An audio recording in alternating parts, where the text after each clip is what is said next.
Shkupi po bën përgatitjet e fundit që në vitin 2028 të jetë qyteti i kulturës. Në vigjilje të kësaj sot në kryeqytet erdhën kryetarë të komunave nga Gjermania, Slovenia dhe vende të tjera për të parë nga afër vendet në të cilat do të realizohet ky manifestim. Niko Qiri ose Gjorgjevski tha se Shkupi po bën të gjitha përgatitjet për të mirëpritur në mënyrë sa më të mirë këtë organizim me përmasa botërore. Me qëllim që organizimi të jetë sa më i mirë, Gjorgjevski paralajmëroi rikonstruimin e çarshis së vjetër, urës së Gurit, akuaduktit, po edhe kalas së Shkupit, që priten të jenë pikat kyçe të këtij organizimi.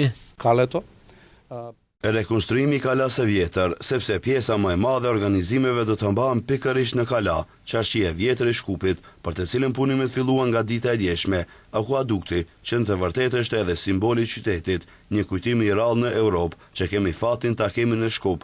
Ajo do të kthehet në skenë ose arenë verore, që do të jetë tërheqëse edhe për veç shkupianët, por edhe për ata që do të vinë nga Europa dhe jo vetëm. Do të ndërtojmë edhe mega parqe. Një nga simbolet që do të mbetet është edhe posta e vjetër, të cilën do ta marrim nën ingerencat tona. I vetëdijshëm se situata vende në kryeqytet është kaotike, shkaku i mbeturinave, mungesës së transportit, po edhe problemeve të tjera. Gjorgjevski tha se po punohet me shumë vullnet që gjendja të përmirësohet.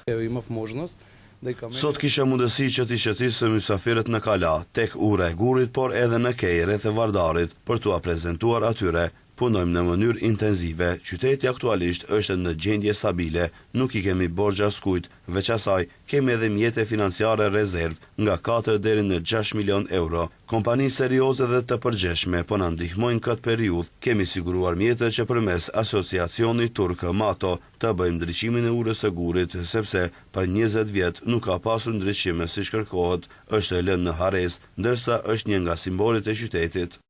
Veç projekteve të përmendura, Gjorgjevski premtoi edhe ndërtimin e një kinemaje, rikonstruimin e kopshtit zoologjik dhe shumë projekte të tjera. Paralajmëroi 100 autobus të rinj për ndërmarrjen për qarkullim publik, po edhe 50 autobus që do të shërbejnë për lehtësim të qarkullimit ndërurban.